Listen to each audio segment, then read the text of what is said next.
মাদকের বিরুদ্ধে zero tolerance ঘোষণা করেছে। আগামী 30 এপ্রিলের পরে অভিযান পরিচালনা করব। আননেসেসারি একটি জুলাই সনদ নিয়ে বিতর্ক শুরু করেছেন মাননীয় স্পিকার। আননেসেসারি বলা হয়েছে জুলাই আলোচনাকে। নির্বাচনী প্রতিশ্রুতি অনুযায়ী সারা দেশে জুয়া ও মাদকের বিরুদ্ধে অভিযানের ঘোষণা দিয়েছেন স্বরাষ্ট্রমন্ত্রী সালাহ উদ্দিন আহমদ। সংসদের প্রথম অধিবেশনের 27 এপ্রিলের বৈঠকে এক প্রশ্নের জবাবে তিনি বলেন, ইতিমধ্যে অনুমোদনবিহীন সীসা লাউঞ্জের বিরুদ্ধে পদক্ষেপ নেওয়া হয়েছে। এদেশে জুয়া, অনলাইন জুয়া এবং মাদকের বিরুদ্ধে জিরো টলারেন্স ঘোষণা করেছে।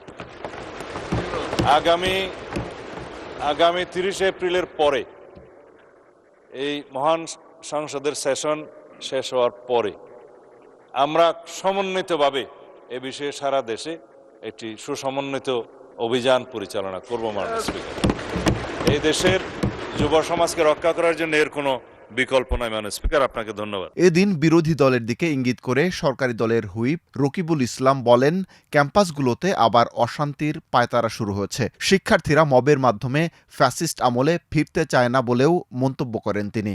অনেক সময় নষ্ট করে ফেলেছেন, তা আর চায় না ক্যাম্পাস অশান্ত হোক, তা চায় ক্যাম্পাস শান্ত থাকুক।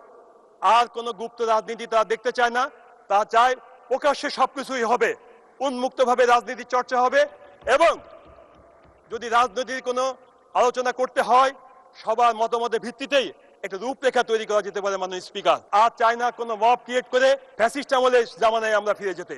আমরা চাই মেধার ভিত্তিতে আগামী দিনের ছাত্র সমাজ গড়ে উঠুক, দেশের নেতৃত্ব গড়ে উঠুক। মাননীয় স্পিকার, এর ঠিক পরপরই বক্তব্য দেন জামায়াত ইসলামীর সংসদ সদস্য মোহাম্মদ আফজাল হোসেন। রাষ্ট্রপতির ভাষণকে তিনি তামাশা হিসেবে উল্লেখ করেন।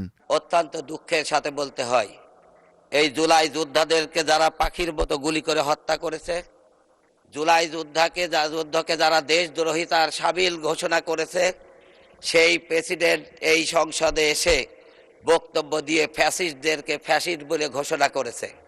মাননীয় স্পিকার, আমার কাছে মনে হয়েছে জুলাই যোদ্ধাদের রক্তের উপর দাঁড়িয়ে জুলাই যোদ্ধাদের প্রতি তিনি তামাশা করেছেন।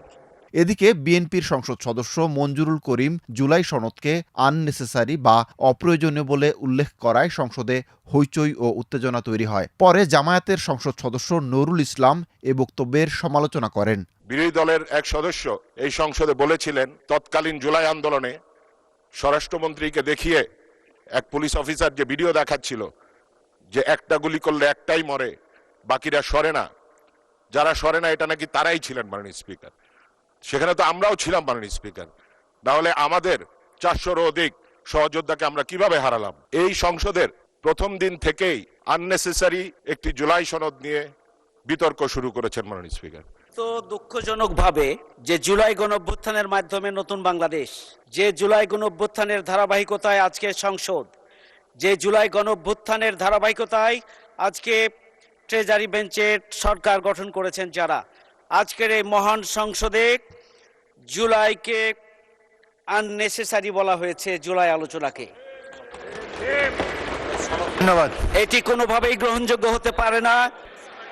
জুলাই সনদকে আননেসেসারি বলা হয়েছে, জুলাই সনদকে আননেসেসারি বলা হয়েছে, এটা কোনোভাবেই গ্রহণযোগ্য হতে পারে না। সদস্য বসুন। এর প্রেক্ষিতে স্পিকার হাফিজ উদ্দিন আহমদ সংসদ সদস্যদের উদ্দেশ্যে বলেন, মতভিন্নতাই গণতন্ত্রের সৌন্দর্য। বাক স্বাধীনতার কারণে যে যার বক্তব্য খোলাখুলিভাবে সংসদে প্রকাশ করতে পারেন।